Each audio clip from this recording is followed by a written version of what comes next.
Welcome to the Meat Mistress podcast. I'm your host, Emma Butler, and this is my audio diary of life on the farm as a full-time farmer, wife, and mother, not always in that order. And I also own and operate a butcher shop. Thank you for giving me a few minutes of your time as I chat all things farming, small business, and more.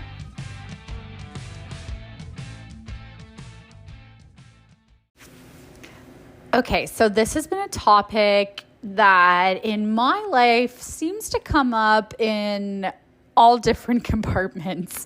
In my personal life, as a wife, as a mother, in my professional life, as a business owner and a leader. This seems to always come up. And that theme is of the invisible hours. Now, what I mean by the invisible hours is all of the time and the work that you put in that nobody sees. And the thing about the invisible hours that, you have to understand is that you may never get a pat on the back for those. No one is truthfully ever going to understand the invisible hours and the invisible work that you do behind the scenes to make all the magic of your day-to-day happen and to make all the magic of your life happen. Like, your spouse might not see it, your friends might not see it, your employees might not see it. You see it, and sometimes you might feel like, you're drowning a little bit. Like, how is it that nobody understands me? How is it nobody sees what I'm doing? How is it that no one sees that I'm, running myself ragged, or I always put everybody first and I'm last, and how am I going to overcome this, and how am I going to make them understand? My friend, let me tell you, they're never going to understand. They are never going to understand the invisible hours and dedication that you put in. You are the only person that is ever going to truthfully, in your heart, in your soul, in your mind, when you lay down at night, you are the only person that is going to know and understand all those things that you do. In my personal life, that invisible hour time clock is always running. I have 4 small children. I have 4 children that are all 5 years old and under. So for me, invisible hours are constant there, from just picking up the toys when they go down for nap time so that when they wake up, they have a clean, fresh space, to, making my daughter's lunch at 10 o'clock at night when I've done all of the things that I have to do. That's one of the last things that I do so that we have a fresh start the next morning and we set ourselves up for success for the next day. To just going around the house and doing a little bit of tidying, straightening up, picking up my husband's work clothes. Now, he is pretty tidy, I will say that, but, just tidying, just doing the little things, all the little things that you do, those last minute things to kind of close down your day so that you have a fresh start for the next day. In my life as an entrepreneur and as a business owner and as a leader, that looks very much like putting in physical extra hours at my business, at my workspace, working late at night. Sometimes I'm up, and I'm not exaggerating. Sometimes after I do all the things, put the children to bed, do my chores, and finally sit down at my computer. Sometimes I'm sitting down to do computer work or payroll or marketing stuff at like 10 o'clock at night. And sometimes I get carried away doing those things because I love to do them, just in the quiet of my house, just listening to, the microwave kind of buzz and the refrigerator do their thing all night. And I'm just working away, typing away. Sometimes it is like 12:30 by the time I look at the clock and go, oh, I should probably go to bed. But those invisible hours I put in absolutely voluntarily. In my business owner experience thus far, I have come across this theme of you always have to be working now. And I don't mean that in a way of a workaholic and, I never put my phone down and I'm not present. None of those, that's not the way that I mean it. And not that those things are bad, but I try not to have those habits. But I mean that in the sense of my brain is always on and I'm always thinking about my business and I'm always working on my business and I'm always trying to propel my business forward and help my team to navigate the things that they need to navigate so that we can work together so that we can always be improving. So without those invisible hours that I put in, our business, I truthfully don't think would be where it is today. And we are growing so rapidly that if I didn't put in those extra hours, if I just came to work at 9 o'clock and I left at 4 and I didn't do any of the extracurricular stuff for the business, I truthfully don't think that it would be where it is today. And my team would not be where they are today if I didn't do that. Now, again, I'm not looking for a pat on the back. I'm not looking for a, rah, rah, go me, look at all the things I do. But I also don't want to take away or downplay that fact of all of the work that I do that, my team doesn't see, and all the things that I work on behind the scenes on top of the things that I do that they do see. So the structure of our business is that I work alongside my team every day, and I jump in where I'm needed to help supplement workflow. For example, if my team needs me to jump in and let's say wrap some beef, I jump right in and I get to it. If they need me to help, navigate things in terms of what is coming down the pipe next, what are our plans, where are we going, I always am there to kind of help delegate.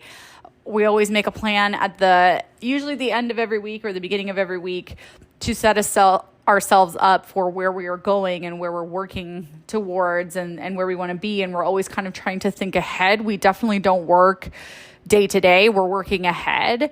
And I have to be readily available for them. I have to be readily available for my team to be able to jump in and do all those things that are required of me, whilst subsequently doing the other things, ordering and marketing and research and sales and inventory management, paying bills, doing payroll, communicating with customers, all those other things that I do, I have to do as part of the physical logistics and labor end of the things that I do. So there's different aspects to me and my role here. There are definitely days where I feel a little bit tired and I feel a little bit pulled in all directions.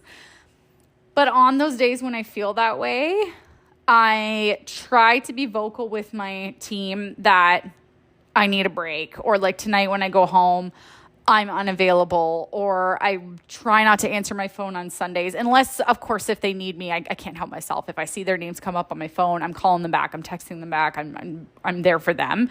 But they know that, not that they can't bother me outside of work hours, because we definitely don't have that kind of relationship, but I want my team to understand that sometimes I do need space and sometimes I need to step away or, maybe not be available 24 hours a day, 7 days a week, because it gets exhausting. Not even that they are exhausting, because they're not. They're absolutely wonderful and they are phenomenal and they do everything for me, and this business would be nothing without them. But in order for me to be the leader that I need to be, sometimes I have to step away. So finding that balance has really been a challenge for me, because I have to set boundaries and I have to stick to those boundaries, and I have to kind of still be available but not as available and navigate that aspect. And then when it comes to our customers, I have also really had to create some hardline boundaries and really manage the customer experience to the best of my ability, but also while working within the parameters of, it's not business hours. I don't need to respond to somebody at 11:30 at night or at 6 a.m. Setting those hard boundaries for, this is when our business operational hours are. This is when our business is open. For example, when we used to have our little store, if you're new here, we used to have a little farm store right outside of our house. And when we had that store, I felt really obligated to serve everybody. I would drop what I was doing to go out and unlock my store just to make a sale. Yes, I think that was good customer service, but I think it was really, really bad for boundaries. There was no boundaries. It was at our house. So, customers would see us working in the yard or see me out playing with my kids or something, and they would just wheel in and, be like, hey, can I buy a steak? And although I'm very flattered, rather than reiterating to them, I'm sorry, I'm just busy at the moment, or I'm tied up right now, and this is our hours of operation, you can come back. I would drop what I was doing and serve them. And that was fine, but I now recommend to other business owners that I talk to, you do what's best for you, but don't do that. Don't be dropping every single thing. I would always kind of say to myself in the beginning that, every sale matters, every sale matters. And it does and it doesn't. Now that I look back on it, for me to take away from my family or to drop what I was doing or to cause this extra level of anxiety for me of, oh, there's somebody here and I have to go serve them and I have to make this work. Not that it wasn't worth it, but I don't recommend anybody else operate that way. And I certainly now, at the level that we're at in our farm store and butcher shop that we've now built, operating at a larger scale with a team, I drive home those boundaries of, I'm sorry, these are our hours of operation and this is our shop phone and you can contact this. And I try to direct customers down those channels to help create healthy boundaries. Now, in my personal life, again, those invisible hours, if you're a mom, if you're a dad, if you're a parent, auntie, uncle, big sis, whoever you are, those invisible hours exist. If you have children or you're around children or you help to take care of children, then that that's just kind of a part of raising a child or bringing up a family or having your influence on young minds. That putting in invisible hours is a big part of it. Maybe if you're not a parent yet, but you're thinking about becoming a parent or you're hoping to become a parent, just brace yourself. Just brace yourself for having to do things all the time. And yes, you might have had a long day at work. Yes, it might have been shitty. Yes to all the things. Yes, you might be tired. Yes, I get it.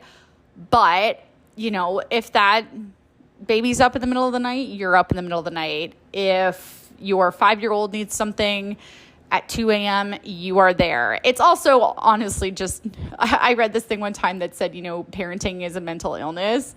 And I mean that in the best of the way of it hardwires you. I think of myself at 19 or 20, I was not getting up at 2 a.m. Actually, I was probably still partying, hadn't gone to bed yet.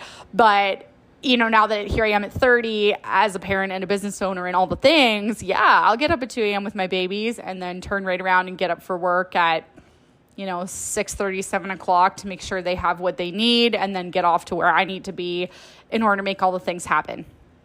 So in terms of navigating these invisible hours, I don't really have a lot of advice for you of how to do it because I just know that you can figure it out.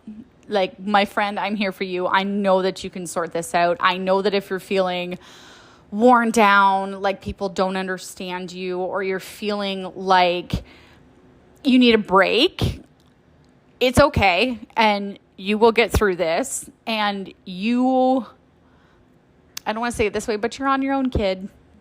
And you always have been. If you love Taylor Swift, you know that reference. But it just is something that you have to navigate. It's something that you have to do on your own. And if you're feeling tired and haggard, like nobody gets you, you get you. And you understand you. And you know who you are. And you know where you're going. There's nobody else that can figure this out for you. You have to do it for yourself. And you can do it. And you can get through any hard times that you face. You can navigate them on your own. Whether you're an employer, whether you're a parent, whatever you're doing, you can get through the hard times and you can push through.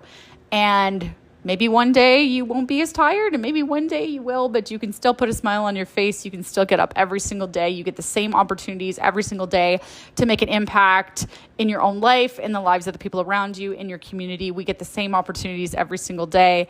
And we all know that sometimes those opportunities aren't always there. And I think that it's really important just to stay on the right side of every day and making sure that we make the most of it because we're lucky enough to get tomorrow. I hope this resonates with you in some way. I just kind of had to talk about this because it's been a big theme in my life right now. And I hope whatever you're going through, I hope whatever you're doing, these invisible hours will one day all add up to the bigger picture and will make a big difference for you and the people around you. I know that they will. I will talk to you very soon. Thank you so much for listening to the Meet Mistress podcast, and I'll catch you on the next one. Thank you for listening to another episode of the Meet Mistress podcast. I'm your host, Emma Butler. I've really enjoyed chatting with you. Thanks for listening. I can't wait to see you back here again. If you'd like to keep up with all things happening J&E Meats, which is our farm store and butcher shop, you can find us over on Instagram at J&E Meats and on Facebook as well too. I will talk to you again very soon.